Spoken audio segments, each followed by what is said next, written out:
안녕하세요.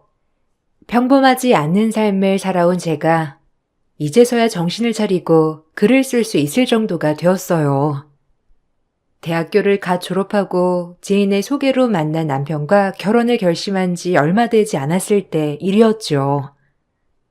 결혼을 결심하기까지 많은 일들이 있었지만 그때까진 남편을 너무 사랑했어서 모든 걸 무릅쓰고 결혼을 하게 되었어요. 남편은 누나 한 명, 여동생 한 명, 그리고 어머님과 단출하게 살아가는 남자였습니다. 시누이가 2명이라는 것이 마음에 걸렸지만 요즘 시대에 시집살이가 있을 소냐 생각하며 결혼을 결심했어요. 남편은 이른 나이에 자수성가를 하고 벌써 젊은 나이지만 사업을 크게 하고 있는 사업가였습니다. 돌아가신 아버지가 물려주신 사업체를 지금까지 키워왔다고 했죠. 그런 열정 있는 모습에 반해 결혼을 결심한 것도 있었어요. 아들 하나 있는 집에 시집와서 네가 해야 할 일이 많아. 알겠니? 나뿐만 아니라 우리 딸들도 네 가족처럼 살뜰히 생각해야 해. 알겠어? 얘네 우애가 얼마나 좋은지 너도 들어서 알 거다. 사람 하나 잘못 들이면 집안 풍비확산 나는 거 아주 쉬운 일이라고 하니 내가 걱정이 이만저만 아니야.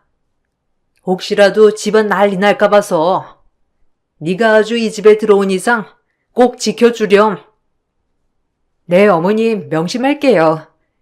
저도 태경 씨한테 얘기는 많이 들었어요. 누나랑 여동생 그리고 어머님 아주 특별한 관계라고. 제가 잘할게요. 어머님 걱정 붙들어 매셨으면 좋겠어요. 남매 사이가 그렇게 각별한데 저도 잘해야죠. 그래 뭐 우리 딸들이 유별나긴 해도 그래도 정은 많은 애들이니까 너무 걱정 안 해도 돼. 네가 그냥 중간에서 잘만 하면 아무 일 없을 거다. 우리 잘해보자꾸나. 태경이가 그렇게 좋아하니 거두절미하고 허락하는 결혼이야. 그러니까 잘해보자. 시어머니는 우애가 좋은 남매들이니 저에게 결혼 전 단단히 일러주었어요. 혹시라도 저 하나 때문에 집에 분란이 날까봐 걱정이 되신다고 했거든요. 너무 사이좋은 남매들이니 그러려니 했어요. 하지만 어머님은 그나마 덜하셨지만 시누이들은 처음부터 절 마음에 안 들어 하더라고요. 하지만 그러려니 했습니다. 하나밖에 없는 오빠나 남동생이 엄한 여자 데리고 와서 장가를 간다고 하니 그냥 아쉬운 마음에 그러는 거구나 했어요. 그리고 이게 얼마나 갈까 싶어 그렇게 심각하게 생각하지 않았고요. 그러나 그건 시작에 불과하더라고요. 결혼을 해서도 무조건 시누이들과 같이 살아야 한다는 생각에 조금 막막했죠. 그리고 혼인신고는 무조건 살아보고 1, 2년 뒤에 하라고 하더라고요. 처음엔 좀 찝찝했지만 요새는 이런 부부도 많으니 그냥 대수롭지 않게 넘겼던 것 같아요. 남편이랑 헤어지자는 생각은 1도 하지 않았었거든요. 그냥 천천히 하자만 생각했죠. 올케, 이 집에 시집와서 무조건 같이 살아야 하는 거 알지? 그리고 우리도 다 같이 살 거야. 내 동생이랑 엄마. 설마 태경이 꼬셔서 분가할 생각하는 거 아니겠지? 우린 가족이니까 같이 살아야지, 안 그래? 그래야 더 친해지기도 하고. 네, 그럼요. 태경 씨 가족들 끔찍한 거 뻔히 아는데 같이 살기로 마음 먹었어요. 저도 한 가족이 되려면 다 거쳐가야 하죠. 그래, 우리 한번 잘 살아보자고. 올케가 한 일은 많겠지만 그래도 다 시집오면 해야 할 일 아니겠어? 우린 올케만 잘하면 아무 문제 없을 거야.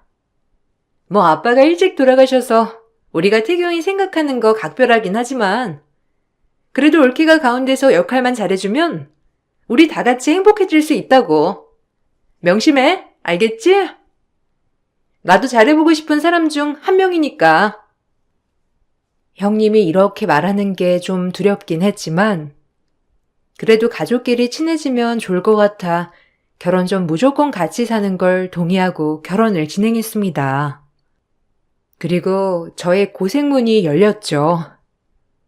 시누이들은 사사건건 저를 못살게 굴었어요. 애초에 억하심정이라도 있는 듯이 말이죠. 전 이해가 가지 않았습니다. 뭐가 그렇게 저를 괴롭힐 게 많은지 말이에요. 시누들 등살에 힘들었어요. 이런 게 시집살이인가 싶었지만 어디 하나 하소연할 데가 없었어요. 친구들한테 말하자니 제 얼굴에 침 뱉는 꼴이었고 남편에게 일일이 다 말하자니 어머님이 처음 말한 그대로 분란만 만드는 것 같고 정말 의지 하나 할 데가 없이 힘들더라고요.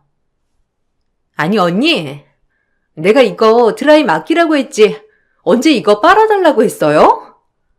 아니 그 나이 먹고 드라이랑 손세탁 구분을 못하자면 어쩌자는 거예요? 아 진짜 옷만 버렸네. 오빠랑 결혼해서 오빠가 벌어다준 돈으로 펑펑 쓰며 사니까 배는 게 없나 보죠? 하나를 하려면 똑바로 하란 말이에요. 알겠어요? 아 속상해. 이게 얼마짜리 옷인데 이렇게 옷을 망쳐? 아니 그러게. 진짜 눈치를 어디다 팔아먹은 거야?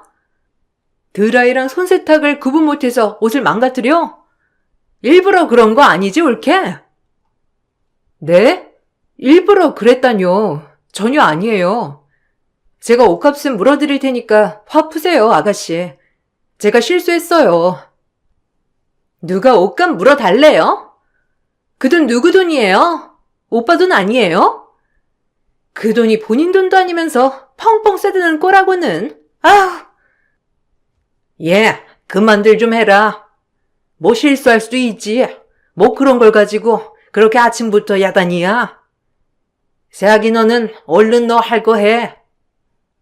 언니, 시어머니 잘 만난 줄 아세요. 요새 이런 시어머니가 어딨어. 안 그래? 아, 진짜 아침부터 기분 정말 잡쳤네 정말.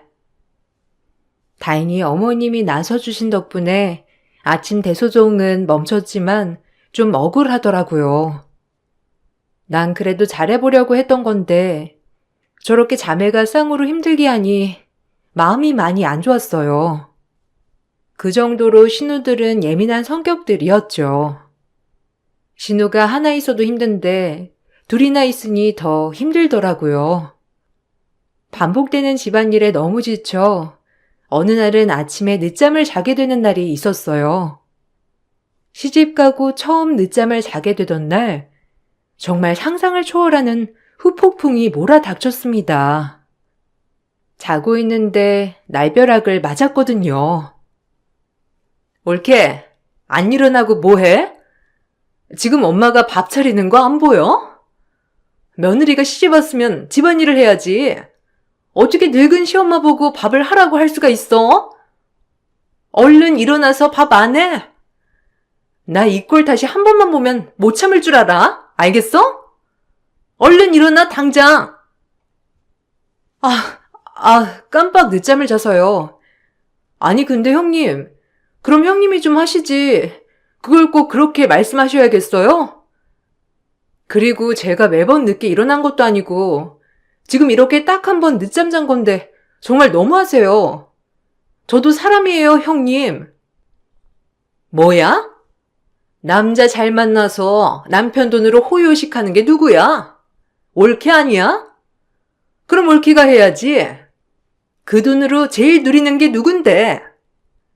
이제 결혼 다 했다 이거니?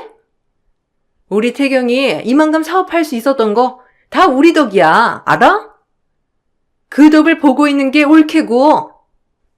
우리 아빠만 일찍 돌아가시지 않았으면 내가 이 꼴을 겪지 않아도 될 텐데. 정말 억울하다. 올케한테 이런 얘기나 듣고. 아니 그게 아니라 지금 아버님 얘기가 왜 나와요 형님? 그렇게 말한 뜻 아니었어요. 일단 일어났으니까 그만하세요. 남편이 잘된 건 본인들 덕분이고 이 덕을 제가 보고 있으니 모든 일은 제가 하는 게 마땅하다고 하는 형님이었어요.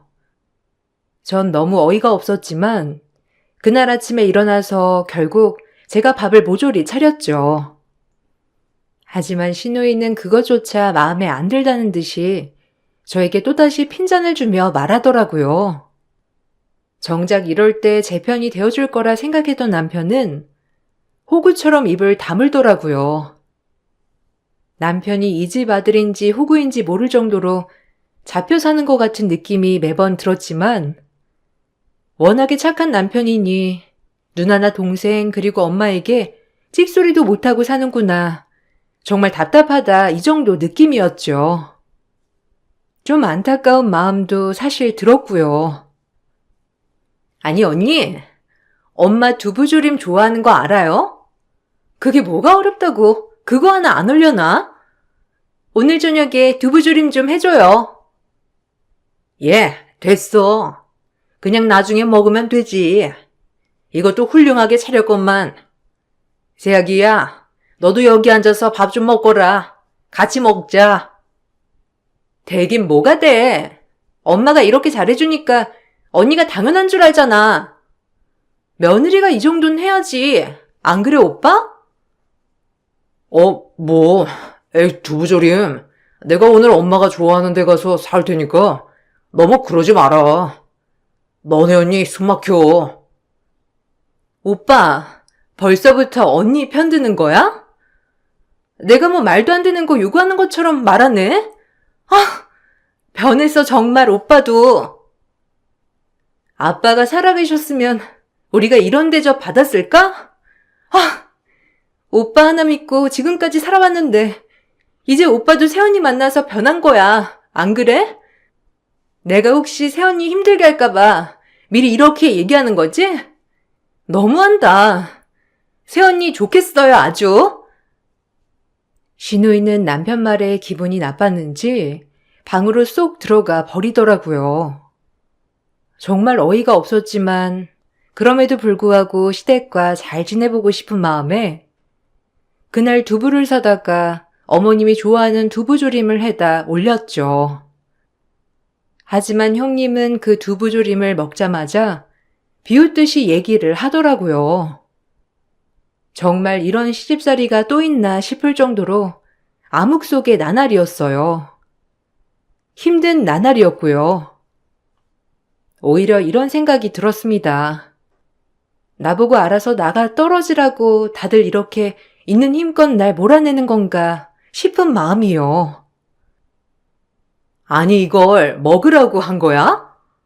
올케는 친정엄마한테 두부조림 하는 것도 안 배웠어? 참 흔한 건데 되게 못하네. 짜고 달고. 네? 저희 친정은 두부조림 안 좋아해요. 오늘 처음 해본 거기도 하고요. 도대체 뭐가 불만이세요? 그럼 형님이 해드세요. 그래, 그만해라. 두부조림 안 좋아한대잖니. 난 됐으니까 그만들 좀 해. 아유, 집이 아주 조용할 날이 없어서 힘들다 정말. 뭐야? 해드셔? 야, 너 내가 말했지? 우리 집에서 지금 호사 누리고 있는 게 바로 너라고. 남편 잘 만나서 사모님 소리 들으면서 살면 알아서 키워야지. 이게 어디서 말대꾸를 해? 걔 잘된 거 다 우리 덕분이라고. 알겠어? 호사는 네가 누리는 거고. 형님은 말끝마다 제가 호사를 누리고 있으니 당연히 이 모든 걸 해야 한다는 주의였어요. 정말 말이 통하지 않는 분이셨죠. 하루하루 핍박 속에 지쳐갈 때 어느 날 형님은 당연하다는 듯이 남편에게 돈을 요구하는 일도 잦아지더라고요. 황당했어요. 이것마저도 시댁 식구들은 당연한 것이었습니다. 남편은 이 집안에서 일하는 기계 그 이상도 그 이하도 아닌 것 같았고요. 야, 태경아, 나 오늘 돈 좀 붙여주라. 카드값도 내야 하고 이래저래 돈 들어갈 때가 많으니까 이따 계좌이체 좀 해줘. 알겠어, 누나. 문자로 계좌번호 남겨줘. 내가 돈 바로 싸줄게. 얼마나 필요한데? 알아서 붙이면 되나? 많이 주면 좋지. 이따 쇼핑도 하게. 돈 잘 버는 동생 뒀다 뭐하냐? 이럴 때 써먹어야지. 안 그래? 기대할게. 자연스레 남편의 돈까지도 요구하는 형님을 보고 있으니 이건 아니다 싶어 남편에게 따끔하게 얘기했어요. 아무리 형제이고 가족이지만 돈에 있어서만큼은 확실해야 할 것 같았거든요. 지금 남편이 사업을 크게 하고 있었지만 그래도 이런 식으로 아무렇지 않게 돈이 왔다 갔다 하는 것은 바로 잡아야 할 것 같았죠. 하지만 남편의 말은 절 더 황당하게 했어요. 아무리 형제지간 우애가 좋아도 이게 아무렇지 않게 한 달에 몇 번씩 돈 왔다 갔다 하는 건 좀 아니지 않아? 자기가 벌어서 자기 가족한테 쓰는 거 가지고 뭐라고 하는 게 아니라 형님이 너무 아무렇지 않게 맡겨놓은 듯이 얘기하니까 좀 그래서 그래. 누나가 이혼하고 좀 우울증이 있어서 그래. 그래서 더 예민한 거고. 그리고 뻔히 내가 돈 잘 버는 거 아는데 내가 어떻게 누나를 외면하냐. 그냥 그러려니 해. 그렇다고 너한테 피해가는 것도 없잖아. 우리 가족한테 내가 알아서 돈 쓰는 건 알 테니까 자기는 그냥 우리 가족한테 좀만 더 신경 써주면 좋겠어. 알겠지? 연수 너는 착하잖아. 그러니까 이해 좀 해주라. 아, 기막혀. 뭐라 할 말이 없네. 이 집에 내 편이 있기는 한 거야? 결혼 전에 뭐든 다 해주겠다고 말만 하라고 해놓고선 이게 뭐야? 나 진짜 사는 게 아니야. 알아? 형님 눈치, 아가씨 눈치. 이건 무슨 시어머니 눈치가 아니라 시누이들 때문에 힘들다고. 알아. 그래도 그렇게 너무 얘기하지 마. 하나밖에 없는 내 가족들인데 네가 그렇게 싫어하면 내가 어쩌냐. 안 그래? 남편은 거의 벽 수준이었어요. 항상 형님과 시누이 실드를 치기 바빴죠. 나름 그래도 둘이 있을 땐 제 편을 들어주기도 했지만 그때일 뿐 딱히 해결책을 제시해주거나 이 상황을 제지시키기엔 역부족이었죠. 그렇게 어이없이 하루하루가 흘러갔어요. 어느 날 시누이들이 저보고 여행을 가자고 하더라고요. 시어머니와 같이 여자들끼리만 말이죠. 저에게도 여행을 제안하자 좀 당황스러우면서도 이제서야 뭐 좀 가족으로 받아들인 건가 싶은 마음이 들었습니다. 조금 찝찝했지만요. 우리 여자들끼리 가면 좋겠다. 나 하와이 진짜 가보고 싶었는데 안 그래 엄마? 너무 좋지 않겠어? 그 파란 바다 앞에서. 그러니까 언니랑 나랑 엄마랑 얼마 만에 가보는 해외여행이야? 아 그리고 새언니도 가족 됐으니까 한번 같이 가야지. 언니도 괜찮죠? 뭐 같이 맨날 보는데 여행이라고 못 갈 거 없잖아요. 안 그래요? 그동안 미안한 것도 많고 가서 다 풀어요. 아, 저도요? 저도 너무 좋긴 한데 그럼 태경 씨만 혼자 있게 되는 거네요? 밥도 먹어야 하고 좀 그러지 않을까요? 에이, 옳기가 뭘 그렇게 신경 써?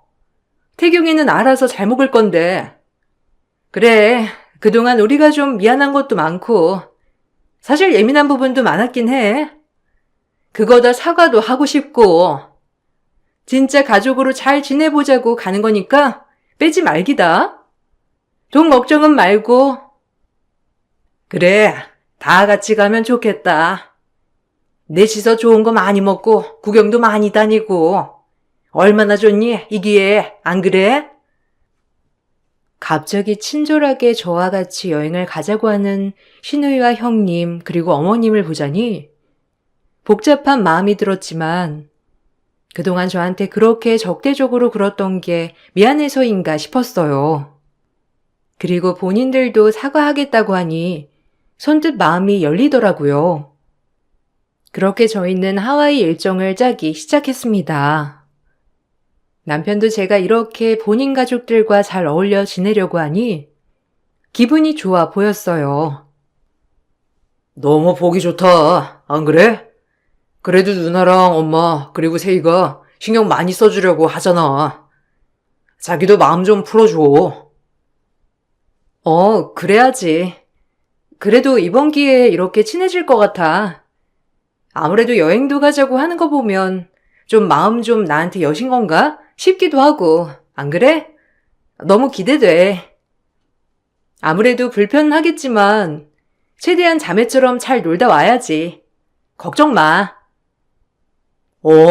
내가 걱정 말고 푹 쉬고 재밌는 거 많이 즐기고 와.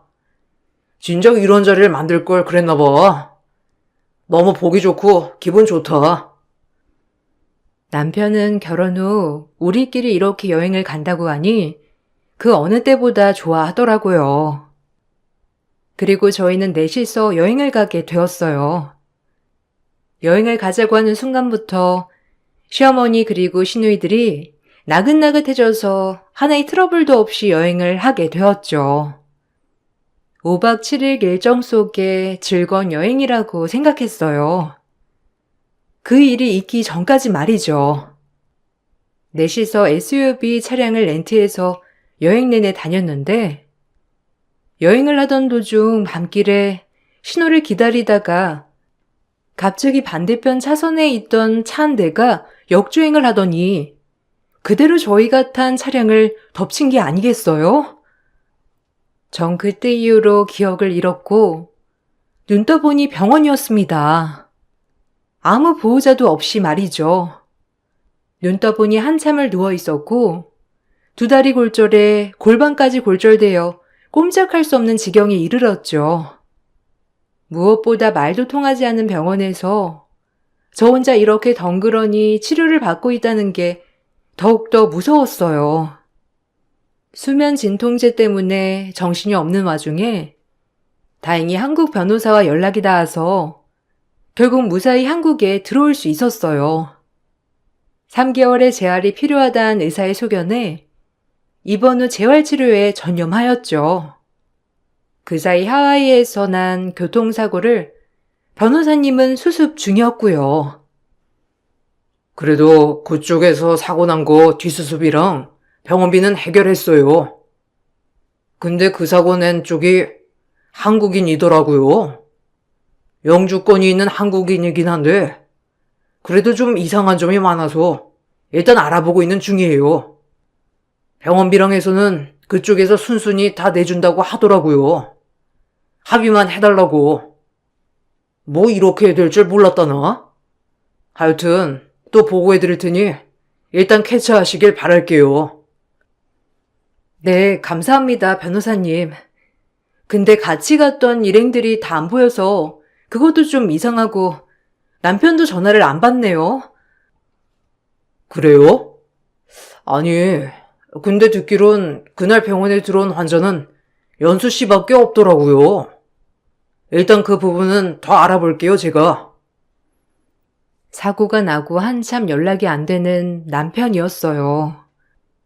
전 그렇게 홀로 병원에서 재활에 힘썼습니다. 아직까지 다리가 많이 아팠지만 일단 남편의 소식이라도 들어야 했어요. 그리고 조금 몸이 괜찮아졌을 때 집으로 향했죠. 의사들도 기적이라며 겨우 살아왔다고 했던 몸이라 걱정이 이만저만 아니었지만 빨리 남편을 만나고 싶었거든요. 같이 간 시댁 식구들도 걱정이 되었고요. 그리고 집 근처에 다다랐을 때 경비 아저씨를 만났어요. 경비 아저씨는 저를 보자마자 흠칫 놀라더라고요. 약간 못 볼 사람을 본 것처럼 흠칫 놀랐죠. 저도 그런 모습을 보니 이게 뭔가 싶더라고요. 그러다 경비 아저씨의 말에 놀랐어요. 아니, 죽었다더니? 아니, 어떻게 여기에? 그 집 남자 세장가들어 집들이 해요, 오늘. 아니, 이혼한 거였어요, 지금? 네? 뭐라고요? 제가 죽었다니 누가 그런 소리를 해요? 기가 막혀. 일단 감사해요. 수고하세요. 전 바빠서 이만. 잘 알아봐요. 아니, 근데 참 별일이네. 죽었다고 하던데, 이렇게 멀쩡하게 살아 돌아올 수가 있나? 일단 들어가 봐요. 경비 아저씨의 말에 얼른 내 집에 뛰어 들어갔어요. 그리고 남편의 안사람 얼굴을 보고 정말 그 자리에서 기절했습니다. 살아 돌아온 저의 모습을 보고 시댁 식구들도 거품을 물었고요. 정신을 차려보니 다시 병원이었고 제 앞엔 남편이 있더라고요. 남편은 이게 어찌된 일이냐며 꼬치꼬치 묻더라고요. 저야말로 남편의 얼굴을 보고 화가 나서 쏘아 붙였습니다. 정말 화가 났어요. 그동안 이렇게 멀쩡히 있었으면서 어쩜 그렇게 내 걱정을 하나도 안 할 수가 있는지, 혼인신고가 안 되어 있어서 그랬는지 별의별 생각이 들면서 정말 화가 나더라고요.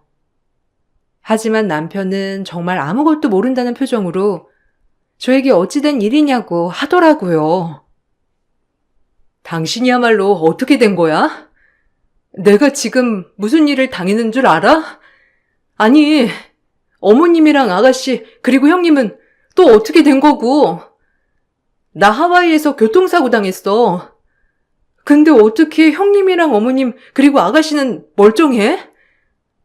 지금 여행 갔다 온 지 6개월이나 지났는데 아무도 찾지도 않고 말이야.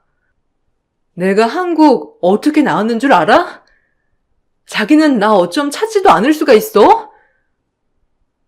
무슨 소리야? 난 누나랑 엄마 그리고 세희가 당신 실종되었고 거의 죽은 거나 다름없다고 했었어.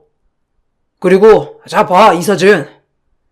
하와이 가서 이 남자 저 남자 만나고 다닌다고. 오히려 그렇게 우릴 버린 거나 다름없다고 했다고. 내가 얼마나 슬펐는 줄 알아? 혼인신고도 안 되어 있겠다. 당신 이대로 잠적하고 새 남자 만났다고 그렇게 얘기하는데 그럼 어떡해? 연락도 안 되지, 전화는 안 받지. 내가 어떻게 당신을 믿을 수가 있었겠어? 안 그래? 근데 지금 이게 무슨 꼴이야 정말. 남편이 보여준 사진을 보니 가이드와 몇 번 얘기를 나누고 있던 사진들이더라고요. 그걸 교묘히 편집해 남편에게 이렇게 다른 남자 만나서 팔자 피고 살고 있을 거라고, 그 후로 연락도 안 된다며 남편과 제 사이 이간질을 시켰고, 남편은 그걸 믿고 몇 달을 슬퍼하다가 재혼을 했다고 해요. 하지만 재혼한 상대가 바로 아가씨였기 때문에 전 기절을 했던 것이었죠. 알고 보니 시댁 식구는 남편의 친엄마, 친누나, 친동생이 아니었어요. 어려서 고아인 남편을 입양해 키웠는데 아버지가 돌아가시자 남편이 이사온 모든 걸 물려받게 된 거고, 고아를 키워줬다는 빌미로 시댁 식구들은 매일같이 남편을 조종하려 들었던 거죠. 가족이 없던 남편도 어려서부터 세뇌를 받고 자라서 본인 가족에게 끔찍했던 거였고요. 저를 그렇게 만든 후 어머님은 바로 남편을 파양했어요. 그리고 다른 여자와 재혼을 하는 것보다 막내 동생과 재혼을 시켜 모든 돈을 다시 본인들에게 넘어오는 방법으로 남편을 이용했던 거였고요. 모든 말을 듣고 기가 막혔습니다. 제가 다른 남자와 눈이 맞아 본인을 버렸다는 생각에 남편은 극단적으로 시어머니와 형님이 조종하는 대로 아가씨와 결혼을 하려고 했던 거고요. 거의 눈앞에 시댁 식구들의 모든 것들이 이루어지려고 했을 때 제가 살아 돌아왔던 겁니다. 정말 끔찍했죠. 가스라이팅이 이렇게 무섭다는 걸 알았어요. 삐뚤어진 돈의 욕망이 한 사람의 인생을 어려서부터 망치기 시작한 거죠. 정말 무섭고 끔찍한 인간들이더라고요. 그게 사실이야? 아니, 당신 바보 아니야? 어떻게 그런 말을 다 믿을 수가 있어? 나 몰라? 설사 그렇다한들 나 만나서 먼저 확인해 봐야 하는 거 아니야? 어떻게 그럴 수가 있어? 그리고 나 사고 날 때 분명 다 같이 있었는데 어떻게 그들은 살아 돌아온 거래? 하긴 조수석에 내가 탔고 그 차가 조수석만 받았긴 했지. 그래도 그렇지. 어떻게 그런 날 내팽개치고 나 이대로 못 참아. 알아? 일단 잘 알아보자. 그럼 네 말은 지금까지 병원에 계속 누워있다가 온 거란 말이야? 아, 그럼 내가 다 속은 거고? 그럴 리가 없잖아. 나만 끔찍이 생각하는 분들인데 어떻게 날 이렇게 속일 수가 있어? 안 그래? 아무리 돈이 좋아도 그렇지. 남편도 제 말이 참 혼란스러워했어요. 전 이번 일을 제대로 파헤치고자 다시 하와이로 들어갔습니다. 변호사를 대동해 저를 사고 낸 가해자를 만났어요. 가해자는 후회하고 있다며 저에게 용서를 빌더라고요. 1억을 줄 테니 저를 처리해달라고 하는 부탁을 받았고, 하와이 영주권이 있는 사람이라 법적인 처벌은 합의로 끝날 거라고 하면서 회유했다고 해요. 하지만 제가 병원 치료를 받는 걸 보고 죄책감을 엄청 느꼈다고, 정말 미안하다고 사과하더라고요. 전 너무 손이 떨리고 무서웠습니다. 죄송합니다. 그냥 진짜 1억만 받고 끝내려고 했는데 죄책감이 들어서 도저히 못하겠네요. 제발 용서해 주세요. 제가 너무 어리석었어요. 모든 증언을 해드릴 테니 제발 선처만 해주세요. 네? 제가 돈에 눈이 멀어서 그만. 죄송합니다, 정말. 이게 얼마나 큰 중범죄인 줄 알아요? 하마터면 사람이 죽을 뻔했다고요.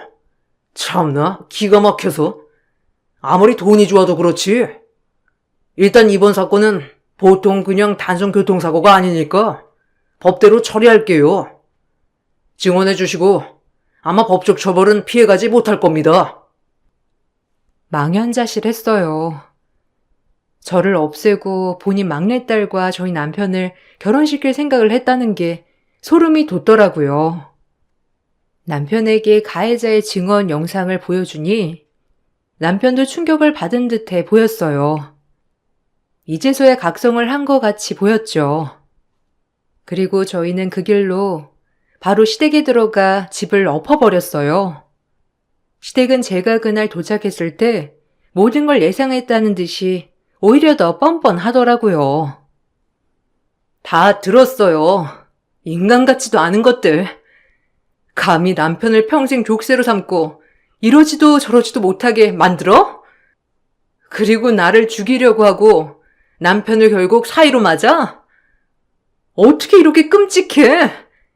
당신들 용서 못해. 법적 처벌 달게 받을 준비나 해. 알겠어? 뭐라고? 그럼 우리 집 돈으로 너네가 호의호식하는 걸 보고만 있을 줄 알았어? 내 남편이 죽지만 않았어도 이런 일은 없었어. 알아? 그리고 태경이가 너랑 결혼만 하지 않았더라도 이런 일은 없었겠지. 감히 제3자들이 우리 집 돈을 탐내려고? 그러게나 말이야. 어떻게든 태경이가 운영하는 그 모든 것들 다 우리 거야. 알겠어? 태경이도 우리 사람이고 우리만을 위해 살아야 해. 우리가 그동안 태경이한테 얼마나 잘해줬는데 피 한 방울 안 섞이고 알아? 그러니까 억울해하지 마. 어차피 이왕 이렇게 된 거 다 끝내고 넌 너의 삶 그리고 태경인 우리들의 삶으로 살아야 해. 알겠니? 그만 억울해하라고. 그래. 애초에 언니랑 태경 오빠 건 아무것도 없었어. 알아? 모든 게 다 우리 거라고. 그러니까 고맙게 생각하고 꺼져. 미친 것들이구나 정말. 한평생 사람 인생 망쳐놓고 이제 나까지 망치려 들어? 그래. 법정 가서 얘기하자. 이 끔찍한 년들아. 아, 날 그렇게 평생 이용한 거였어? 난 그것도 모르고 가족의 사랑을 알게 해줘서 평생 잘하려고 했는데 난 이 집의 돈벌이 그 이상도 그 이하도 아니었구나. 이대로 못 있어. 나도 법적으로 해결하겠어. 그리고 이젠 다시 보지 맙시다, 우리. 전 남편과 같이 법정 소송을 걸었어요. 시댁을 상대로 살인교사죄로 소송을 걸었고, 하와이에서 절 차로 친 사람도 한국에 와서 증언을 해주었죠. 하와이 영주권이 있던 사람이었기에 한국에서 법적으로 처벌을 할 수 없었지만 범죄인 인도 조약으로 하와이에 가서 법적 처벌을 받았어요. 그리고 시댁 식구들은 형님과 시어머니는 구속, 그리고 시누이는 집행유예를 선고받았죠. 남편과 전 아직 혼인신고도 하지 않았던 상태였고, 남편 또한 정신적 피해보상 청구를 하였어요. 시댁에게 말이죠. 그동안의 정서적 가스라이팅 등 학대가 있었다고 판단되어 그것조차도 위자료를 받을 수 있었습니다. 그리고 아버님의 회사는 남편의 기여도가 많이 반영되어 회사를 뺏기지 않게 되었어요. 남편도 뜨거운 눈물을 흘리더라고요. 하지만 시댁 식구들은 전혀 반성의 기미가 없었죠. 계속 억울하다는 개소리만 시전하더라고요. 그 점을 또 판사님이 보시고 노여워하는 계기가 되었고요. 전 이번 일로 정신적 충격을 많이 받은 상태라 정신과 치료도 받았습니다. 너무 충격적이었거든요. 내가 이대로 물러날 줄 알아? 그 회사가 어떤 회사인데 피도 한 방울 안 섞인 너희 같은 천한 것들이 꿀꺽 가려고 해? 태경이 너 기워준 은공도 모르고 그러기 있니? 내가 네 엄마인데 네가 우리 집에 복종해야지. 세희랑 결혼해서 우리 집에 헌신해야 할 거 아니야? 네가 저런 애 데리고 오지만 않았어도 다 자연스레 해결된 문제였어. 알겠니? 알아서 떨어져 나가게 하려고 했더니 끈질겨서 없앨 계획까지 짜게 했던 게 누군데? 감히 우리를 이 꼴로 만들어? 가만 안 둬! 닥쳐! 당신들은 날 이용했어. 평생을 난 그것도 모르고 당신들한테 충성하려 했던 거고 절대 용서 안 해. 무슨 일 있어도 내가 당신들 가만 안 둘 줄 알아. 알겠어? 어디 한번 알거지로 살아봐 이제. 돈줄도 막혔으니 감방 잘 다녀오쇼. 그렇게 법적 긴 공방 끝에 결국은 저희가 이겼어요. 상처는 가득했지만 법의 처벌을 받게 하고 나니 속은 시원하더라고요. 저와 남편은 그 길로 혼인신고를 하고 서로 정신과를 다니면서 상담 치료를 받았습니다. 저도 아직 왼쪽 다리가 회복이 덜 되었기에 병원 치료를 병행하며 말이죠. 남편 또한 이번 일로 충격이 컸던지라 꽤 많은 치유 시간을 가졌습니다. 그리고 지금 몇 해가 지나서 서로 이제 그날 일을 떠올리며 웃으며 지낼 수 있는 시간이 되었고요. 지금은 아가도 생기고 오히려 남편이 가정에 대해 안정감이 많아진 느낌이에요. 뭐 가끔 그때 일을 생각했을 때 남편이 답답한 부분이 없지 않아 있지만 어려서부터 그렇게 그 집에서 세뇌당하고 컸다면 이해가 가능한 부분이더라고요. 변호사님에게 건너듣기론 그 집 구석 세모녀는 아직 2명은 깜빵에 있고 작은 신우만 면회를 다니는데 혼자 격리를 하면서 영치금을 대고 있다고 하더라고요. 아직도 정신을 못 차린 것 같다고 변호사님이 전해주셨죠. 아마 건선징악이라면 이게 아닐까요?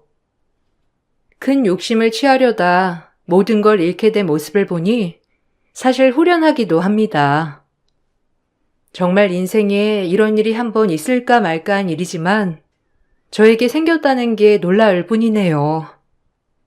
전 그날을 계기로 여행을 못 가는 트라우마가 생기긴 했어요. 하지만 지금은 제 옆에 완전한 가족, 남편과 아이가 있어 참 행복한 나날을 보내고 있죠. 시작이 어떻고 중간이 어떻든 지금은 행복한이 되었다고 생각하고 지내고 있어요. 여러분들도 안 좋은 일은 다 잊어버리시고 좋은 일만 기억하시며 살길 바랄게요. 그럼 이만 마치겠습니다. 감사합니다. 안녕하세요. 저는 40대 중반 여자이며 지금 현재 상황 파악을 전혀 하지 못하는 시모 때문에 사연을 신청하게 되었습니다. 제 말을 조금이라도 들으려 했다면 더 큰 문제를 막을 수 있었을 텐데 결국 돌이킬 수 없는 결과와 그리고 그동안 저를 함부로 대했던 행동들이 시모 본인을 늪에 빠뜨려 버리는 결과를 가져오게 만들었습니다. 어느 날부터인가 시모의 건강에 문제가 생겨서 가족 모두가 모인 적이 있었어요. 연세가 있으셔서 그런지 골반에 염증이 생겨서 제대로 걷지를 못하셨어요. 여러 가지 치료를 받으셨지만 날이 갈수록 골반 염증 수치는 계속 높아지고만 있었습니다. 그러다 보니 가족들의 보살핌이 필요하게 되었죠. 그런데 저희 부부와 형님 내외 집안은 일 때문에 워낙 바빠서 시간적 여유가 전혀 없었어요. 먹고 살기 위해 발버둥 치고 있는데 시모까지 살펴드릴 여건이 되지 못했었죠.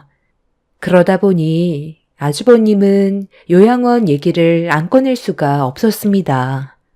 타인의 도움 없이는 골반 통증으로 제대로 걷지도 못하시니 외부의 도움을 안 받을 수가 없었어요. 하지만 시모는 요양원만큼은 절대로 싫다고 고집을 부리더니 갑자기 목소리 높여 화를 냈어요. 자식들 힘들게 키워놨더니 이제는 나를 요양원에 던져 버리겠다는 거냐? 너희들이 어떻게 그럴 수 있어?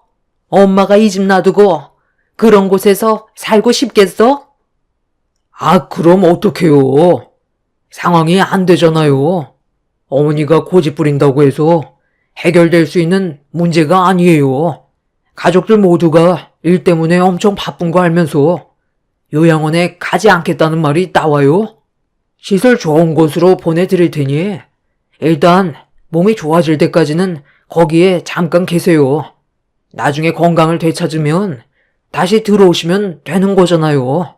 화장실 한번 가는 것도 힘드실 정도로 안 좋으신데 제때 관리 못 받으면 더 큰 문제가 생길 수도 있다고요. 그러니 제 말 들으시고 요양원으로 들어가세요. 아들이 둘이나 있는데 어머니를 버리겠어요? 자주 뵈러 갈 테니까 너무 걱정하지 마시고요. 제 말 안 들으실 거예요? 고집 부리는 거 소용없다니까요. 요양원에 들어가는 게 죽어도 싫다면 이 집을 저한테 주시던가요. 우리 집은 넓지가 않아서 어머니를 모실 만한 공간이 안 되잖아요. 이 집 저한테 주시면 이 사람 일 그만두게 하고 평생 어머니 모시라고 할게요. 제 조건이 마음에 드시면 수락하시고요. 어차피 지금 방법이 없어요. 어머니가 집을 주시면 저희가 들어와서 살고 그게 싫으면 요양원 직행인 거죠. 선택하세요. 저한테 이 집 주시고 이 사람한테 도움 받으실래요? 아니면 요양원 가실래요? 장남인 제가 어머니를 모시길 원하는 거죠? 당연히 장남인 네가 나를 모셔야지. 요양원이 웬 말이니? 내가 이 집을 너한테 주면 정말 큰 며느리가 일을 그만두고 나를 전적으로 보살펴 줄 수 있는 거니? 아휴, 당연하죠. 저희도 희생한 만큼 어느 정도 보상이 뒤따라야 하지 않겠어요? 어차피 이 집 저희한테 주셔도 상관없잖아요. 그리고 어머님이 항상 그러셨잖아요. 혼자 지내는 거 외로운데 방도 많으니까 같이 살면 좋을 것 같다면서요. 건강도 안 좋으시니까 저희가 모시겠다는 거고 그 대신 이 집 명의는 이 사람한테 옮겨달라는 거예요. 그렇게만 해주시면 저 일 바로 그만두고 평생 어머님 옆에서 보살펴 드릴게요. 나이 먹고 병들면 재산이 많이 있어도 옆에서 함께 있어줄 가족이 없다면 아무 소용이 없대요. 이렇게 서로 어느 정도 상황을 조율해서 같이 지낼 수 있다면 이게 훨씬 더 좋은 방법일 것 같은데 괜찮으시죠? 그래, 그거 좋은 생각인 것 같다. 나도 항상 느끼는 거였지만 그 양반 세상 떠나고 이 집에서 혼자 사는 몇 년간 정말 많이 우울했었거든. 그런데 너희들이 내 옆에서 함께만 해준다면 앞으로 바랄 게 뭐가 있겠니? 그럼 언제 올 수 있는 거니? 이왕 말 나온 거 최대한 빨리 오면 좋을 것 같은데. 엄마, 너무 급하게 결정하시는 거 아니에요? 어떻게 15억짜리 집을 그냥 넘겨주겠다는 말을 하세요? 저는 아예 보이지도 않는 거예요? 이래서 장남은 다르다는 거야. 뭐든 항상 책임감 있게 행동하고 판단 능력이 너랑은 비교 자체가 되지 않잖니. 내가 우리 큰아들한테 15억짜리 집을 주던 내 전 재산을 주던 그게 뭔 상관이냐? 돈은 탐이 나는데 정작 네 어미를 보살펴줄 마음은 없으면서 무슨 말이 그리 많아? 볼일 끝났으면 너희들은 먼저 가거라. 시모는 요양원이 죽어도 가고 싶지 않았는지 아주버님이 모시겠다는 말 한마디에 모든 걸 수락했어요. 15억이나 되는 집 명의를 바로 넘겨주겠다며 상당히 들뜬 모습을 보여주고 있었죠. 남편은 절대로 아주버님한테 넘겨주면 안 된다고 난리를 쳤지만 이미 시모는 마음을 굳혀버린 듯 보였습니다. 점점 목소리가 높아지게 되자 남편은 형님네회를 따로 밖으로 불러 진지하게 대화를 이어나갔어요. 남편은 끝까지 아주버님의 결정을 말리려 했었죠. 형이 무슨 생각하는지 뻔히 알고 있는데 내가 그 꼴을 보고도 집이 넘어가는 걸 순순히 보고만 있을 것 같아? 예전에 형이 저지른 일 때문에 우리 집이 휘청거렸던 거 기억 안 나냐고. 그 많은 돈을 아버지가 어떻게 갚으셨고 힘들게 가정을 일으켜 세운 거 옆에서 전부 다 봐왔으면서 엄마한테 그 집을 달라고 해? 그럼 네가 어머니 보살펴 드릴 거냐? 그거 아니잖아. 너희 영수가 일까지 그만두고 애들 보면서 우리 어머니까지 살펴드려야 해. 그럼 이 정도 받는 건 아무것도 아니잖아. 네가 하지 않을 거면 쓸데없이 내 계획에 찬물을 끼얹지 마라. 얼굴 붉히는 게 얼마나 피곤한 일인지 알아? 아주버님은 남편과 더는 대화할 필요가 없다고 느꼈는지 집으로 들어가 버렸어요. 남편은 시모에게도 계속 설득하면서 다른 방법을 찾아보는 게 좋을 것 같다고 설득을 하려 했지만 시모는 이미 남편의 말을 전혀 들으려 하지 않았어요. 그렇게 한참 동안 대화로 해결해 보려 했지만 아무것도 달라진 건 없었고 결국 상처만 남은 채 집으로 돌아오게 되었습니다. 그날 이후 남편은 몇 번이나 시댁에 찾아가 시모와 진지하게 대화를 이어나갔지만 시모의 마음은 완강했었고 집 문서가 아주버님의 손에 들어가 버렸어요. 그리고 형님네회는 전에 살던 곳을 정리하고 정말로 시댁에 들어와 시모를 보살피며 살기 시작했어요. 몇 달간 불평불만 없이 잘 지내는 것 같아 보이길래 남편과 저는 좀 더 상황을 지켜보기로 했었죠.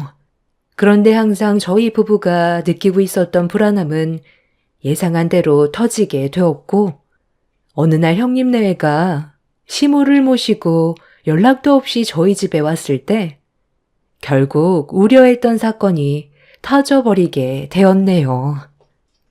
지수씨, 그동안 잘 지냈어요?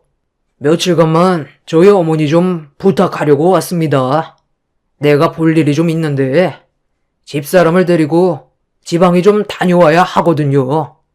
그 기간 동안 저희 어머니 혼자 집에 방치해둘 수 없어서 모시고 왔습니다. 며칠 정도야 그렇게 해줄 수 있죠? 어차피 다음날이 주말이라 그게 상관없잖아요. 나도 이참에 너희들이 어떻게 살고 있는지 궁금했었는데 잘 됐네. 내가 못 올 곳에 온 것도 아닌데 다들 왜 표정들이 그래? 무슨 문제라도 있는 거니? 적어도 연락은 하고 오셔야 되는 거 아니에요? 왜 항상 저희 입장에서는 조금 더 생각해 주려 하지 않죠? 개인 사정이라는 게 있는 건데 무턱대고 찾아오면 저희도 난감하죠. 저는 이런 식으로 찾아오는 거 정말 안 좋아하거든요. 일정 때문에 바쁘기도 하고 가족이라고 무조건 받아줄 필요 없는 거잖아요. 너 어머니 앞에서 지금 그게 무슨 말버릇이야? 여기까지 모시고 오는 것도 얼마나 힘들었는지 알아? 너를 낳아주신 어머니인데 어떻게 그런 말을 할 수가 있어? 아주버님, 앞뒤 안 가리고 무작정 찾아와선 어머님을 떠밀듯 밀어내면 아무것도 준비가 되어 있지 않은 저희 입장은 어떨 것 같아요? 며칠 전에 미리 전화 한 통만 줬더라도 이렇게까지 예민하게 반응하지는 않죠. 장남이라고 어머님 모신다고 집까지 가져갔으면 끝까지 책임을 져야 되는 거 아니에요? 저희는 지금 남아있는 방도 없고요. 집 정리도 되어 있지 않아서 어머님을 편하게 모실 수 없어요. 그리고 그때 분명 설명드렸을 텐데요. 저희는 모시는 거 반대한다고요. 그동안 아무리 열심히 노력해도 장남인 아주버님한테 모든 게 다 돌아가는데 뭐하러 어머님을 모셔요? 제 입장도 똑같으니까 그만 살펴가세요. 어머, 동서. 말 참 웃기게 한다. 동서네만 노력했어? 우리는 뒷짐만 지고 있었던 것 같아? 동서 모르게 우리도 정말 많이 챙겨드렸었다고. 잘 알지도 못하면서 함부로 판단하지 않았으면 좋겠네. 어머님이 설명 좀 해주세요. 저희 아예 두 손 두 발 놓고 있었어요? 저 말은 정말 너무 억울하잖아요. 내가 잘 알지. 그네들이 가끔씩 찾아와서 같이 시간 보내주고 몸이 힘들어서 하지 못했던 것들 해결해주고 가기도 했었다. 너무 안 좋게만 보려 하지 말고 서로 가족이면 이해하고 조금씩 필요하면 충분히 좋은 가족관계가 형성될 텐데 왜 이렇게 못 잡아먹어서 한달이야? 입구 막지 말고 좀 비켜라. 힘들어 죽겠다. 시모는 저희 부부를 밀친 뒤 집 안으로 무작정 들어왔어요. 형님은 시모를 부축해드리면서 소파에 앉혀드렸고 저는 그 모습을 보면서 너무 어이가 없어 헛웃음밖에 안 나왔습니다. 남편이 뭐 하는 거냐고 화를 냈지만 형님 내외는 아예 남편을 무시했고 시모는 힘들어 죽겠다면서 소파에 눕더니 저에게 방 하나 정리해달라며 배까지 고프다고 들어오자마자 이것저것 주문을 했습니다. 기가 차서 말도 안 나오는데 시모는 당연하다는 듯 뻔뻔한 모습으로 저를 바라봤어요. 형님네한테는 눈치만 보면서 저희 부부한테는 막대하는 시모의 행동들이 너무 화가 났었죠. 그래서 참아왔던 불만들을 터뜨리려 하는데 남편이 흥분한 저를 붙잡곤 진정하라며 어쩔 수 없을 것 같다는 눈빛을 보내길래 짜증이 난 상태로 방으로 들어가 버렸습니다. 아주버님은 다음 주 월요일에 시모를 모시러 오겠다는 말 한마디 남겨둔 채 서둘러 돌아갔고 그렇게 시모는 저희 집에서 생활을 하게 되었습니다. 주말 동안 집안 분위기는 정말 말이 아니었지만 그래도 월요일 형님 내외가 시모를 모셔가겠다고 했으니 그때까지 안 좋은 감정을 꾹 눌러 참고 있었어요. 그런데 월요일 아침 일찍 오겠다고 분명 약속을 했는데 출근 시간이 다가오는데도 형님네가 저희 집에 올 생각을 안 하길래 전화를 해본 순간 저는 뭔가 느낌이 좋지 않다는 걸 직감하게 되었고 남편도 몇 번이나 아주버님한테 전화를 해봤지만 이미 핸드폰의 전원은 꺼져 있는 상태였어요. 결국 저희 부부는 그날 출근을 하지 못했고 시모를 모시고 시댁으로 가게 되었는데 집으로 들어가기 위해 비밀번호를 눌렀지만 이미 틀린 번호로 바뀌어 있었어요. 시모도 전혀 알지 못하는 상황이라 많이 당황했는지 형님네한테 계속 전화해보라고 했지만 이미 핸드폰은 꺼져 있는 상태라 저희가 할 수 있는 건 아무것도 없었어요. 집안에 있는데도 없는 척 할지도 몰라 계속 초인종을 눌렀는데 갑자기 집 안에서 누군가 짜증을 내는 목소리가 들려왔고 현관문을 박차며 밖으로 나온 사람은 형님이 아닌 처음 보는 여성분이었어요. 아이, 누구신데 왜 남의 집 초인종을 쉬지 않고 누르는 거예요? 경찰에 신고했으면 좋겠어요? 가족 단위로 찾아와서 지금 뭐 하는 짓이에요? 저기, 여기가 그쪽 집이라고요?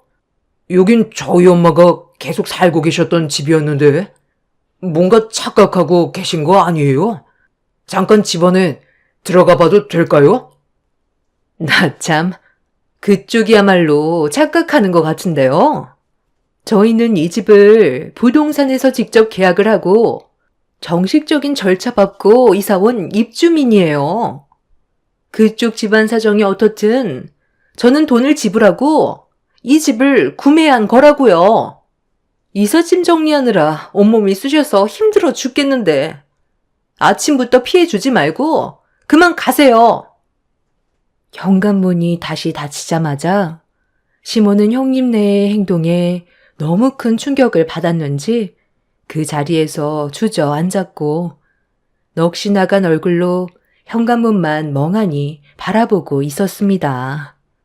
형님네가 시모를 저희 집에 잠깐 맡겼던 건 시모가 아주버님한테 넘긴 그 집이 이미 처분이 끝난 상태였고 주말에 이사를 오기 때문에 집을 비워야 해서 주말이 되기 전날 시모를 저희 집에 모시고 온 거였어요. 아주버님의 계획에 제대로 뒤통수를 맞게 되자 남편도 어떻게 해야 할지 몰라 혼란스러워하는 것 같았습니다. 결국 그날 다시 집으로 돌아온 뒤에 경찰의 도움을 받긴 했지만 이미 법적 서류상 시모의 집은 아주버님 명의로 되어 있는 거기 때문에 문제될 건 없을 것 같다며 변호사에게 문의해보길 권했어요. 일이 상당히 복잡하게 흘러가게 되자 남편은 결국 참아왔던 분노를 터뜨리게 되었고 시모에게 동네가 떠나갈 정도로 소리를 질렀어요. 그러니까 왜 엄마 혼자 모든 일을 결정해서 이 사단을 만들어요? 제가 형한테 집을 넘기는 것 자체가 위험하다고 몇 번이나 말씀드렸잖아요. 이럴 거라는 거 조금도 예상하지 못했어요? 아니잖아요. 그동안 형이 어떤 사람인지 겪어왔으면 조심할 필요가 있는데 요양원 거기 안 들어가겠다고 고집 부리다가 결국 이게 뭐예요? 저희는 일부러 땡전 한 푼 안 받았는데 왜 제가 엄마를 모셔야 하냐고요. 그동안 뒤에서 힘들게 챙겨드리고 이 사람이 집안일까지 다 했었는데도 고맙다는 말 한마디 해준 적 있었어요? 형은 손가락 하나 까딱하지 않고 형수님은 말로만 했지. 실질적인 거 해준 게 뭐가 있는데요. 장남이라고 저희와 차별하더니 결국 형은 엄마를 버리고 15억만 챙긴 뒤 사라져 버렸네요. 그거 전 재산이라고 하지 않았어요? 지금 남아있는 돈 얼마나 있어요? 남아있는 돈까지 저번에 다 줘버렸다. 급하게 필요하다고 다녀오는 대로 다시 돌려주겠다고 하길래 조금의 의심도 하지 않고 통장에 있는 돈까지 전부 다 탈탈 털어서 큰 아들한테 줬거든. 자식이 부모를 배신할 거라고 누가 상상이나 했겠니? 일단 경찰에 신고는 했으니 연락이 올 때까지 기다려보자. 요양원 들어가세요. 어머님 때문에 저희 삶에 지장이 생기는 거 저는 원치 않아요. 그냥 요양원에 들어가서 더 이상 피해 주지 마시고 도움 받으세요.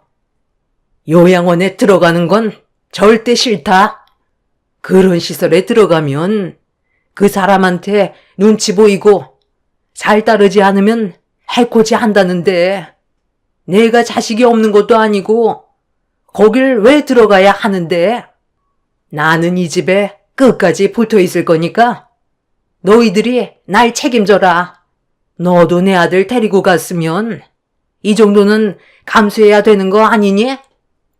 시모는 요양원에 절대 들어가고 싶지 않다며 저희 부부 앞에서 더 크게 목소리를 높였고 남편은 그런 시모의 행동들에 많이 답답했는지 방으로 들어가 버렸어요.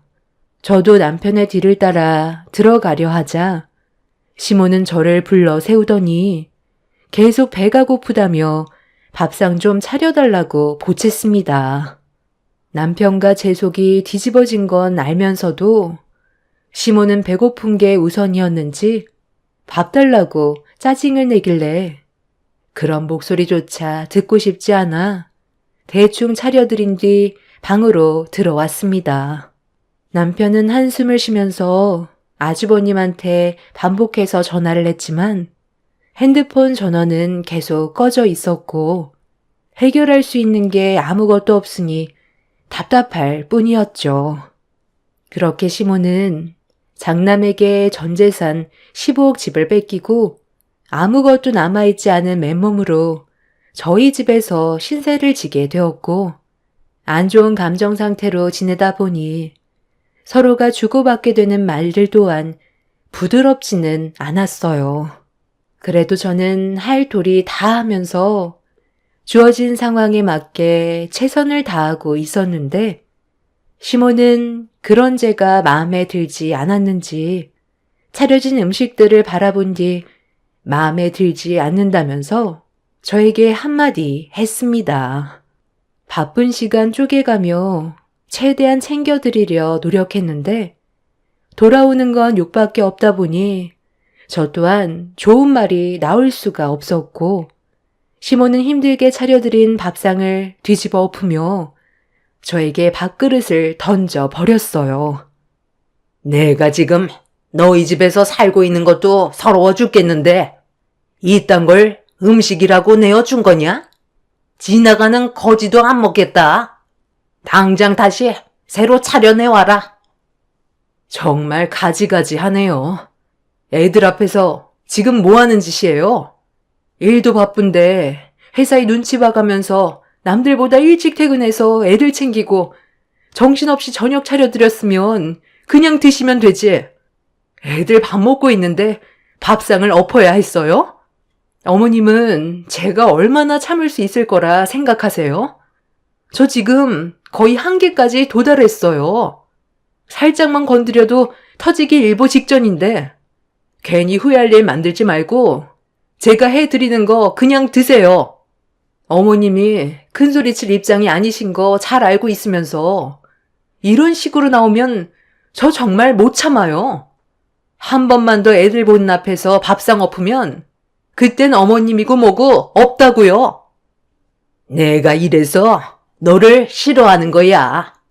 하늘 같은 셰미한테 태들기나 하고 항상 무시하니까 너한테 좋은 말이 나가겠니? 급이 안 맞아서 내가 살 수가 없다. 나는 항상 고기 반찬 올려놔야 하고 밥도 매일 새 밥으로 내어줘라. 반찬 가지수도 매일 바꿔서 10개 이상씩 준비해주지 않으면 입에 대지도 않을 거다. 아, 그래요? 그럼 드시지 마세요. 저야 밥상 안 차려드리면 속 편하죠. 앞으로 어머님이 알아서 차려 드시던지 아니면 그냥 굶던지 알아서 하세요. 시모는 제 말에 화가 많이 났는지 제대로 걷지도 못하면서 자리에서 일어나더니 저에게 다가와 갑자기 머리채를 잡아 끌었어요. 아이들이 보는 앞에서 시모에게 머리채를 잡힌 상황이 생기자 저도 너무 놀라 시모를 강하게 밀쳤고 아이들은 저와 시모가 뒤엉켜 있는 상황을 보곤 눈물을 터뜨렸어요. 이 일이 있기 전에 시모와 단둘이 있을 때 제가 마음에 들지 않는다며 머리채를 잡으려 했던 걸 몇 번 피한 적은 있었는데 애들이 보는 앞에서 제 머리채를 잡았다는 건 더 이상 참을 수가 없었어요. 사람이 참는 것도 한계가 있는데 시모는 전 재산 잃고 저희 집에 얹혀 살면서도 저를 막대하려는 행동들에 더는 좋게 넘어갈 수 없었고 시모와 한바탕 싸우는 사이 남편이 퇴근하고 집으로 들어와 시모가 제 머리채를 잡아 끄는 모습을 보자마자 시모를 밀친 뒤 저를 품 안으로 끌어당겼어요. 맥없이 넘어진 시모는 남편의 행동에 많이 당황을 했는지 눈시울이 붉어졌고 저는 헝클어진 머리를 정돈하면서 울고 있는 아이들을 방으로 들여 보냈습니다. 남편은 결국 이런 삶에 많이 지치고 힘들었는지 그 자리에서 어딘가에 전화를 걸었어요. 그리고 남편의 입에서 나온 한마디에 너무 놀란 시모는 남편한테 애원을 했지만 이성을 잃은 남편은 더는 함께 사는 건 어려울 것 같다면서 시모의 행동에 대해 용서할 수 없다며 부동산에 전화를 걸어 독거노인용 10만 원 사글세 있냐고 물어보았고 그 말을 듣고 있던 시모는 아픈 골반을 질질 끌면서 기어와 남편의 발목을 잡고 애원했어요. 너 정말 네 어미를 이 집에서 내칠 생각이니? 독거노인용 사글세빵이 웬 말이냐? 엄마가 그런 곳에서 살려고 너를 힘들게 키워온 줄 알아? 엄마가 지금 우리 집안을 어떻게 만들었는지 한번 보세요. 애들이 얼마나 놀랍고 무서웠으면 울음을 멈추지 않고 있잖아요. 애엄마 머리 좀 보라고요. 바쁜 와중에도 최선을 다해 엄마를 모시고 있는데 밥상까지 뒤엎어버리고 그릇까지 전부 다 깨져서 바닥이 이게 뭐예요? 엄마가 형한테 사기를 당해서 15억짜리 집을 뺏겨놓고 왜 이 사람한테 스트레스를 푸는 건데요? 엄마는 요양원에 들어가는 돈도 아까워요. 혼자 병들어 세상 떠나시던지 알아서 하세요. 마음 같아선 지금 바로 밖으로 내치고 싶은데 저를 낳아주시고 키워주셨으니 10만 원짜리 사글세빵 정도는 구해드릴게요. 먹을 것도 가끔 넣어드릴 테니 가족의 품에서 함께 지냈던 시간들이 얼마나 소중했는지 한번 느껴보세요. 엄마 때문에 저희 가족이 무너지는 건 더 이상 지켜볼 수 없어요. 남편은 그날 난장판이 된 집과 가족 모두가 힘들어하는 모습을 보곤 더는 참을 수 없었는지 부동산에 전화를 걸어 노인 혼자 지낼 수 있는 제일 저렴한 집을 알아봤어요. 시모는 잘못했다고 남편한테 용서를 구했지만 이미 되돌릴 수 없는 상황까지 오고 말았죠. 끝내 남편은 시모가 혼자 지낼 수 있는 집을 구해드렸고 단칸방에 들어가게 된 시모는 결국 눈물을 흘리면서 다시 예전으로 돌아갈 수 없냐고 과거의 행동에 대해 후회를 했지만 이미 남편은 결정을 내렸는지 시모를 두고 뒤돌아 버렸습니다. 지금 현재 형님 내외는 저희가 손을 써보기도 전에 이미 해외로 잠적해버려 많은 어려움이 있는 상태입니다. 앞으로 시모를 어떻게 해야 할지 모르겠어요. 단칸방에서 홀로 지내고 계시지만 저희 마음이 편하지는 않습니다. 매일같이 남편한테 전화를 하던가 저한테 전화를 해선 용서를 구하고 있지만 그동안 받은 상처가 너무 커서 솔직히 얼굴 보는 게 쉽지가 않네요.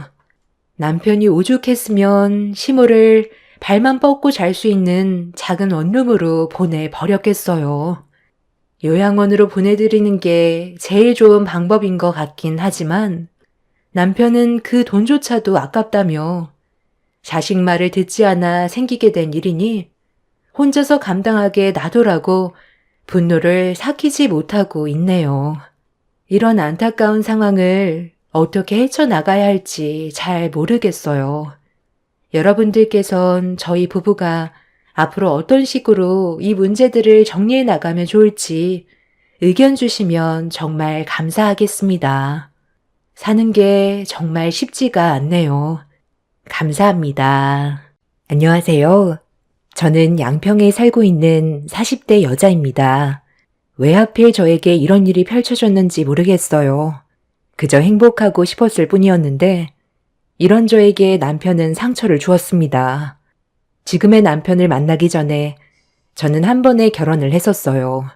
그리고 아이 셋을 낳아 평범한 가정을 꾸려왔었고 행복하게 잘 살고 있었는데 집안의 가장이었던 과거의 남편은 추운 겨울날 저와 딸들이 먹고 싶다던 군고구마를 사가지고 들어오다가 교통사고로 세상을 떠나게 되었습니다. 그때부터 제 삶은 한순간에 무너져 내려버렸고 어린아이들을 혼자서 감당을 해야 했어요. 어떻게 해서든 먹고 살아야 했기 때문에 제가 할 수 있는 일을 찾아야만 했고 그렇게 분식집을 시작하게 되었습니다. 친정 부모님이 계셨더라면 정말 좋았을 텐데 저희 부모님께서도 건강상의 문제로 일찍 떠나셔서 도움을 받을 수 있는 곳은 없었어요. 남편한테는 시부가 있긴 했지만 말만 들었지 얼굴 한번 뵌 적이 없었어요. 부자지간 사이가 별로 좋지 않았었다는데 그 이유가 시부 때문에 시모가 사고로 세상을 떠나서 그때 이후부터 부자 간의 관계가 틀어졌다는데 정확한 설명을 해주지 않아 더 이상 물어볼 수도 없었어요. 연락을 끊고 지낸 지가 20년이 넘어버렸기 때문에 연락처도 알 수가 없었죠. 미국에 있다는 말만 들었지 그 이상은 알 수가 없었습니다. 남편이 시부에 대한 증오심이 너무 커서 대화 자체를 꺼려 했었어요. 그렇게 남편의 장례를 혼자 치른 뒤 얼마 되지 않은 재산으로 분식집 하나 차려서 딸 셋을 힘겹게 키워왔는데 집안에 가장이 없다는 게 얼마나 힘든 일인지 남편이 떠나고 나서 알게 되었습니다. 앞이 너무 막막했었고 어떻게 살아야 될지 몰라 거의 매일을 눈물로 보내왔어요. 그렇게 정신없이 바쁜 생활들을 보내다 보니 어느덧 아이들은 초등학교에 입학하게 되었는데 그때부터 조금씩 삶의 여유가 생기기 시작하더라고요. 첫째 딸과 둘째 딸은 쌍둥이예요. 그리고 연년생으로 셋째 딸이 태어났죠. 셋 다 학교에 들어가고 나서부턴 감당이 안 될 것 같았던 제 삶에도 조금씩 여유가 생기기 시작했어요. 눈앞이 캄캄해서 아무것도 안 보이던 제 인생에도 조금씩 빛이 보이는 것 같았지만 또 다른 벽에 부딪히게 되는 일이 있었습니다. 아이들은 점점 커가는데 생활고는 달라지지가 않았어요. 아이들이 커갈수록 먹는 것부터 입는 거, 여러 가지로 생활에 필요한 것들이 점점 많아지다 보니 버는 돈에 비해 지출되는 돈이 훨씬 더 많았습니다.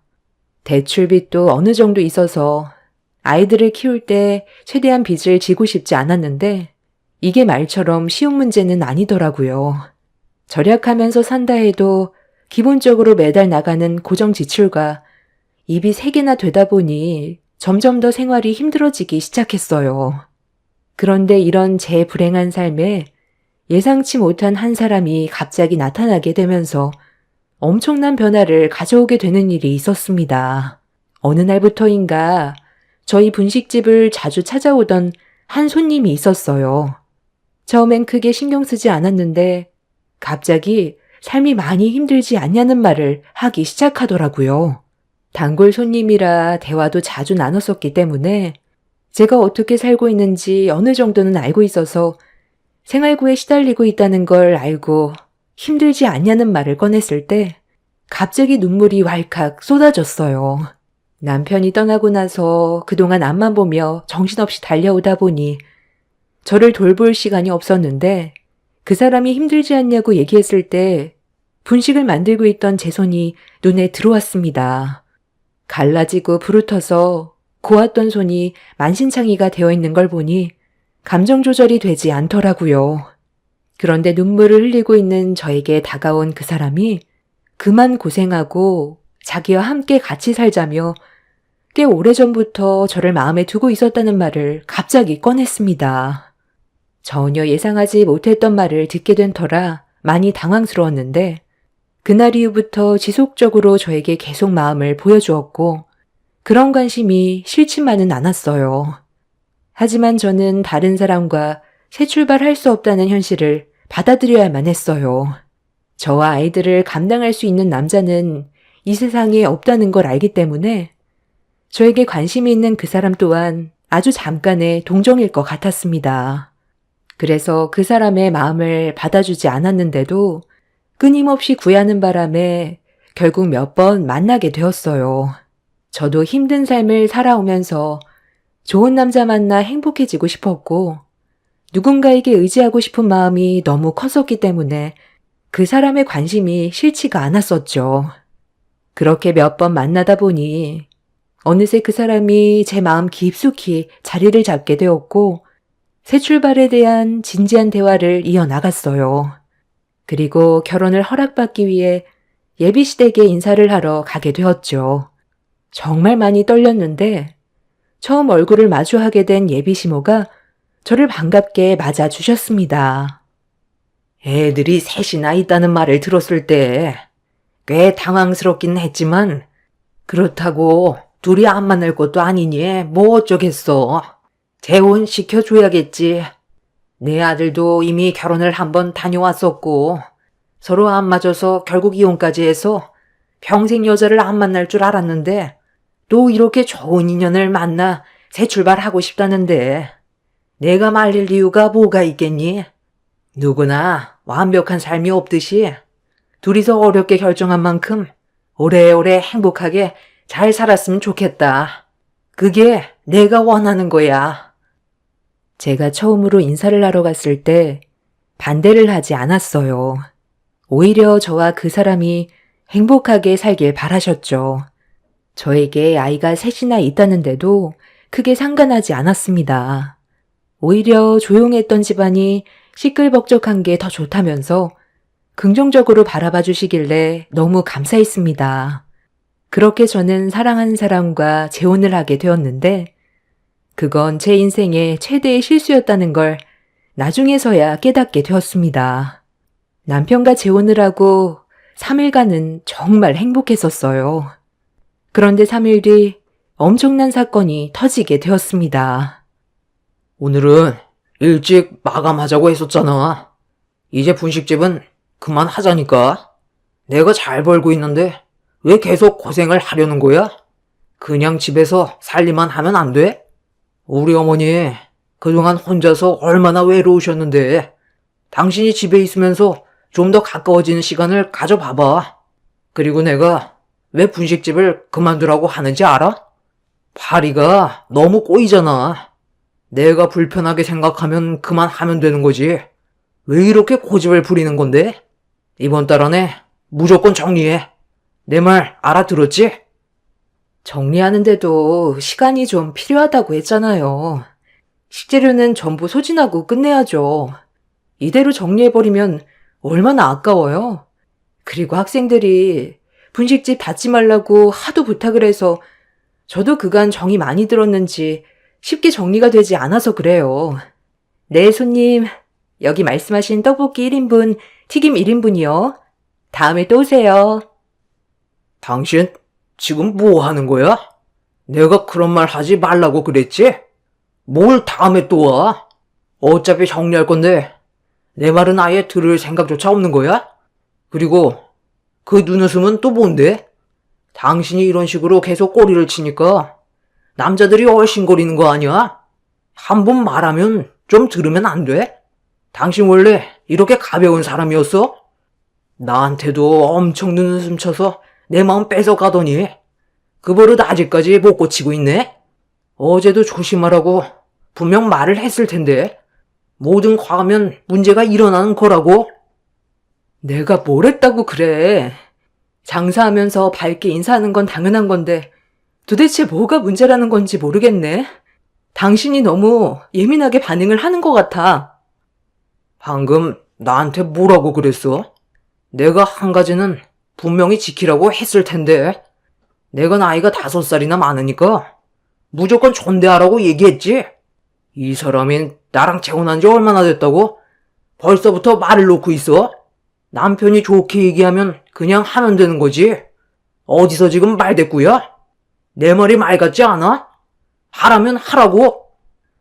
저에게 자상한 줄로만 알았던 남편이 손님들도 있는데 갑자기 화를 내면서 분식을 팔기 위해 준비해 놓았던 식재료들을 전부 다 바닥으로 내던지더니 테이블과 의자를 뒤엎어 버렸어요. 너무 놀란 저는 뭐 하는 짓이냐고 화를 냈지만 남편은 저를 노려보면서 자기 몰래 다른 남자를 만나고 있는 거 아니냐며 의심까지 하기 시작했어요. 상황을 더 악화시키고 싶지 않다면 하루빨리 분식집을 정리하고 집에나 처박혀 있으라고 거친 말을 쏟아내는데 그 모습을 결혼 이후 처음 보게 된 터라 많이 놀랐고 당황스러웠어요. 결국 남편이 그날 한바탕 난리를 친 바람에 어쩔 수 없이 분식집 문을 닫고 집으로 돌아갈 수밖에 없었습니다. 그러니까 내가 뭐라고 그랬어? 내 아들 심기 건들지 않게 항상 조심하라고 얘기했잖아. 다른 남자들한테 살갑게 하는 거 별로 안 좋아한다고 얘기했을 텐데 본식 장사하면서 항상 손님들 상대해야 되는데 내 아들한테 신경이 안 쓰이게 할 수는 없잖니? 상황을 악화시키지 말고 하루빨리 정리하는 게 좋지 않겠어? 우리 집안 돈이 없는 것도 아니고 내 아들이 부동산 사업하면서 그래도 꽤 자산을 모아뒀는데 그걸로 생활하면 충분하잖니? 시엠이랑 같이 사는 게 많이 불편해서 그러는 건 아니지? 내가 너한테 터치하는 게 뭐가 있니? 우리 집에서 함께 생활한 지 벌써 3일이나 지났는데 아직도 적응이 안 되는 거야? 장사를 하면서 어떻게 인상만 쓰고 있어요. 저도 정말 노력 많이 하는 거예요. 그리고 그 사람이 분식 가게를 정리했으면 좋겠다고 하는 것도 신중하게 생각하고 있고요. 저도 시간이 필요한데 무조건 정리하라고 하는 건 억지인 거죠. 아무리 약간의 의견 차이가 있다 해도 가게를 난장판으로 만들어 놓는 건 정말 문제가 있는 거라고요. 제가 얼마나 놀랐는지 아세요?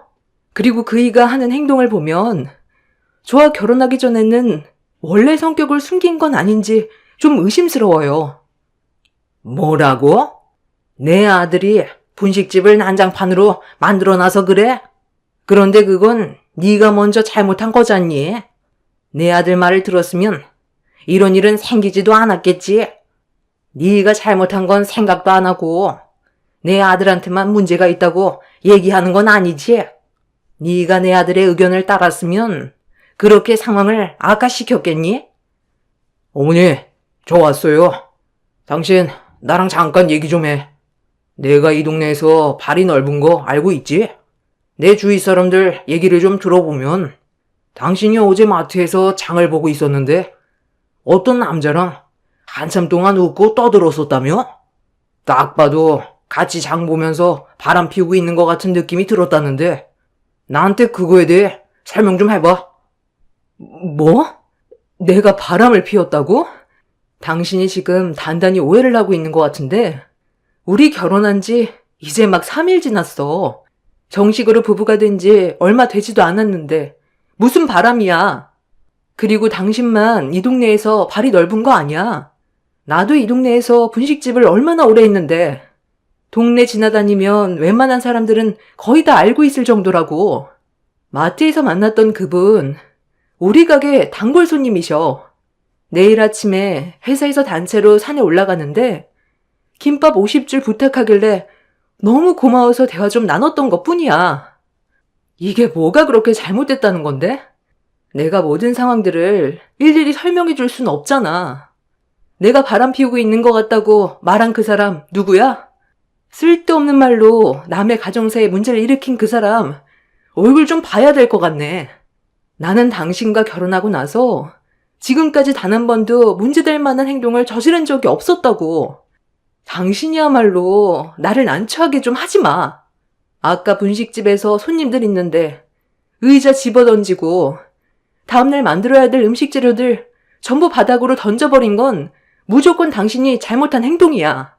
몸부터 움직이기 전에 먼저 생각을 좀 하고 나와 대화부터 하라고. 남편이 잘못된 행동들을 바로잡았으면 좋겠다고 부탁을 했는데 이런 제 말을 듣고 있던 남편은 기분이 많이 상했는지 흥분을 하면서 화를 내더니 갑자기 옆에 있던 물건을 집어들어 바닥으로 내던져 버렸어요.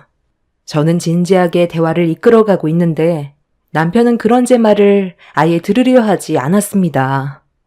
그 모습을 보던 저는 그 사람이 왜 이혼을 했는지 알겠더라고요. 그 사람에게 문제가 있었기 때문에 이혼을 하게 됐다는 걸 알 수 있었고 그런 모습에 실망한 저는 더 이상 아무 말도 하지 않았습니다. 더 건드려봤자 상황만 악화될 것 같아 일단 최대한 좋게 넘어가려 했는데 저에게 성큼성큼 걸어오던 남편이 갑자기 제 뺨에 손을 올렸어요. 너무 놀란 저는 분노하며 소리를 질렀는데 남편의 입에서 나온 말을 듣게 된 순간 입을 다물지 못했습니다. 어디서 남편의 말에 토를 달아? 네 인연 빼다 박은 꼴도 보기 싫은 애들까지 걷어들여줬으면 종처럼 평생 떠받들면서 살 생각이지. 감히 나한테 대들어? 오늘 이 시간부로 이 집에서 한 발자국도 못 나갈 줄 알아. 적당히 눈치껏 행동해야지. 좀 전에 그 난리를 쳤던 걸 알면서도 나한테 대들어? 너는 나랑 법적으로 부부인 걸 잊었나 본데 집안의 가장인 나를 하늘처럼 떠받들어야 되는 거라고. 좋게 말할 때 알아서 고개를 숙일 것이지. 뭘 잘났다고 고개를 쳐들어? 지금 뭐 하는 짓이야? 나한테 이러려고 지금까지 쫓아다닌 거야? 내가 잘못한 게 뭔데? 나는 지금까지 당신한테 조금이라도 피해주지 않으려고 정말 많이 노력하고 있었다고. 나한테는 애들도 셋이나 있으니까 그게 너무 미안해서 당신한테 조금이라도 짐이 되지 않게 하려고 분식집 일도 쉽게 놓지 못했던 거야. 우리 결혼한 지 이제 3일밖에 안 됐는데 어떻게 내 얼굴에 손을 올릴 수가 있어? 내가 사람을 잘못 본 것 같네. 그동안 가식적인 모습에 속았던 거였어. 그래서 뭐 어쩌려고? 이혼이라도 하게? 내가 널 놔줄 것 같아? 너를 내 여자로 만들려고 그동안 분식집에서 떡볶이 사 먹은 게 얼만데? 곱게는 못 보내주지. 그리고 너한테 있던 빚도 다 갚아줬잖아. 나랑 이혼하면 그 돈 다 토해내야 되는데 다시 예전처럼 가난에 찌든 삶으로 돌아가고 싶어? 마지막으로 경고하는데 내가 딱 한마디 하면 그냥 그 말에 무조건 따라. 내일 당장 분식집 처분하고 지금까지 장사하면서 알고 있던 남자들과는 눈조차도 마주치지 마. 알겠어? 남편의 충격적인 행동에 너무 놀란 저는 눈앞에 펼쳐진 현실이 믿어지지가 않았어요. 제가 그려왔던 남편과의 삶은 서로 배려하면서 남은 인생을 행복하게 사는 거였는데 결혼 3일 만에 남편한테 뺨을 맞게 될 거라곤 전혀 상상하지 못했습니다. 이 선택이 잘못된 거라는 걸 알게 되자마자 차라리 그냥 혼자 사는 게 좋을 것 같았어요. 제 인생에서의 행복은 사치라는 걸 알게 되었고 아이들한테까지 피해가 가기 전에 서둘러 이혼을 결정하는 게 좋을 것 같았습니다. 그래서 남편이 저에게 독서를 퍼부을 때 이혼 얘기를 꺼내게 되었는데 그 말을 듣자마자 남편은 정신을 못 차렸냐면서 제 어깨를 강하게 밀치더니 사정없이 두들겨 패기 시작했어요. 애들도 말을 듣지 않아서 시모가 힘들어한다며 저를 빼다 박아서 그런 것 같다고 본인이 저에게 사기를 당한 것 같다면서 큰 발로 저를 걷어차는데 과거에 진심으로 사랑해줬던 사고로 떠난 전 남편이 머릿속에 스쳐 지나갔어요. 항상 가정을 위해 모든 걸 희생해온 사람이었는데 그런 사람을 또다시 만날 수 없다는 걸 그때 알 수 있었네요. 한바탕 우당탕거리자 시모가 방문을 두드리면서 애 죽겠다며 최대한 좋게 넘어가자는 한마디에 남편의 거친 행동이 멈췄고 그제야 겨우 숨을 쉴 수 있었는데 때마침 아이들이 학원 공부를 마치고 집으로 들어왔어요. 시모는 아이들한테 엄마 아빠가 대화 중이라면서 주방에서 먹을 걸 주겠다며 데리고 들어갔는데 큰딸이 엄마 얼굴을 보고 싶다고 고집을 부리자 시모가 첫째 딸에게 갑자기 소리를 질렀어요. 시모의 화가 난 목소리에 아이들이 울면서 저를 찾길래 힘겹게 몸을 일으켜 밖으로 나가려 하자 남편은 말도 안 끝났는데 어딜 가냐면서 저를 또다시 밀쳤습니다. 이미 당할 만큼 당했고 더 이상 이 집구석에 붙어있을 필요도 없던 상태라 조금의 망설임도 없이 남편의 다리 사이를 사정없이 걷어차 버렸어요. 제가 건장한 남자를 한 번에 쓰러뜨릴 수 있는 방법은 다리 사이를 걷어차는 방법밖엔 없었습니다. 제 발에 정통으로 맞은 남편은 엄청나게 고통스러웠는지 비명을 지르면서 뒹굴기 시작했어요. 그렇게 겨우 방문을 열고 거실로 나온 순간 경악할 만한 광경을 두 눈으로 목격하게 되었습니다. 시모가 첫째 딸이 마음에 들지 않는다고 옆 머리카락을 치켜 올려 세우고 있었어요. 제 딸은 하지 말라고 눈물을 흘리면서 괴로워하고 있는데도 버릇없는 건 저나 딸이나 똑같다고 어른으로서 절대로 해선 안 될 행동을 제 딸에게 저질러 버렸습니다. 그 모습을 보고 눈이 돌아버려 이성의 끈을 놓아버린 저는 시모에게 거침없이 달려가 머리채를 잡아버렸고 한바탕 난리를 친 다음 아이들을 데리고 밖으로 나가려는데 뒤에서 제 어깨를 잡은 남편이 괴로운 표정으로 어딜 나가냐며 절대로 못 나간다고 화를 내길래 저는 그런 남편을 밀친 뒤 또다시 조금도 망설이지 않고 다리 사이를 세차게 걷어차 버렸습니다. 2번을 허용하게 된 남편은 처음엔 비명을 지르더니 2번째는 숨소리도 내지 못하고 그대로 뻗어버려 거품까지 물어버렸습니다. 그렇게 현관문을 열고 집 밖으로 나오는 순간 제 눈앞에 한 노인이 서 있었어요.